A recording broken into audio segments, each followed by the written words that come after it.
And talking politics now, the National Assembly has granted financial and administrative autonomy to all the local governments across Nigeria.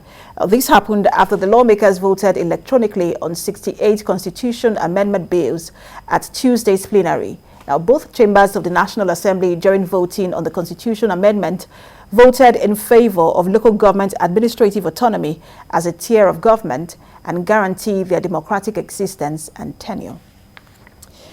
A legal practitioner, Benga Ore, joins me now to discuss this. Good to have you join us. Thank you very much. So, this has been widely welcomed by, even in the legal circle, by some lawyers. But some lawyers seem to think that the affairs of the local government should be left solely to the state. But let me ask you what you feel about this latest bill passed by, or part of the provision of the Constitution passed by the lawmakers, and whether you think it will help in federalism, in terms of how we practice federalism and separation of powers in the country. Well, it may help.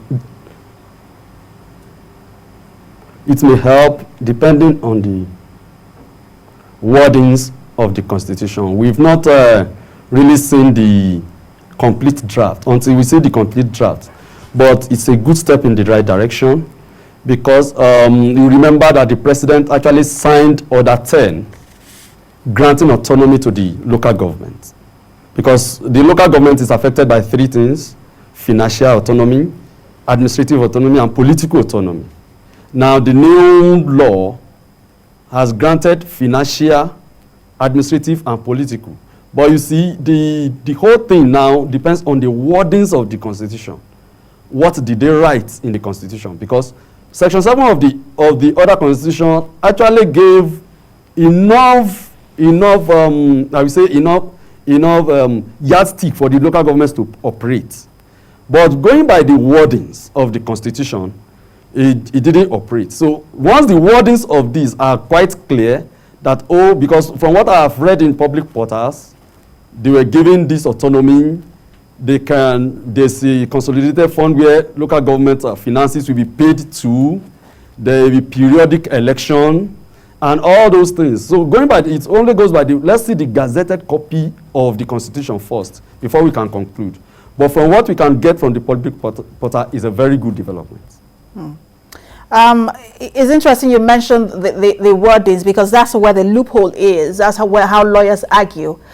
They find loopholes in the wordings. But let's also talk about the executive order number 10. It also suffered some sort of negative, it was that a blow by the Supreme Court. So that executive order number 10 no longer stands.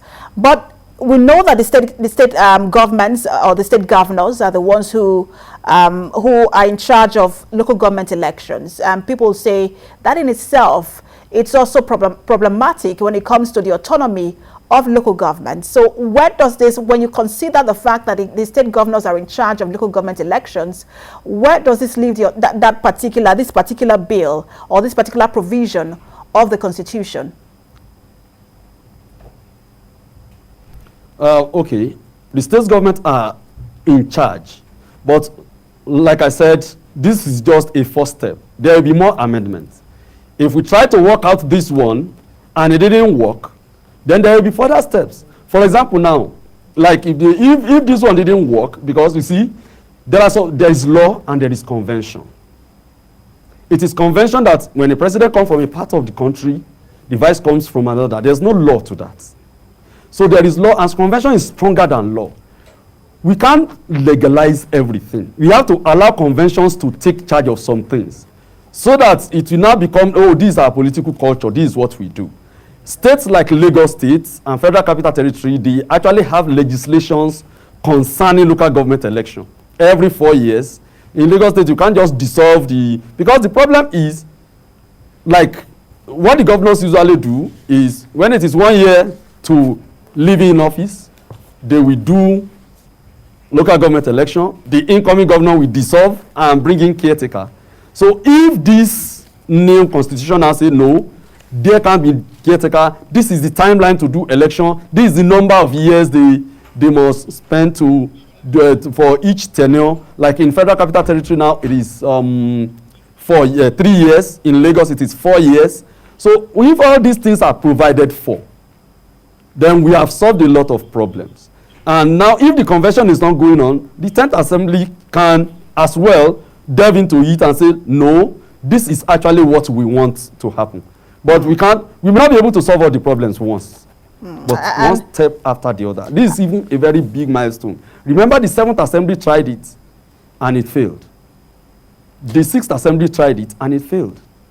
Passing this now, well, if this one can pass through the states and it is adopted, because this is just the first step. We'll see how, again, have to pass it. The buck stops at the very door of the governors. We'll see how they react to this and how this is implemented in the various states. Thank you so much for talking to us, legal practitioner Gbenga Ore. Thank you for talking to us.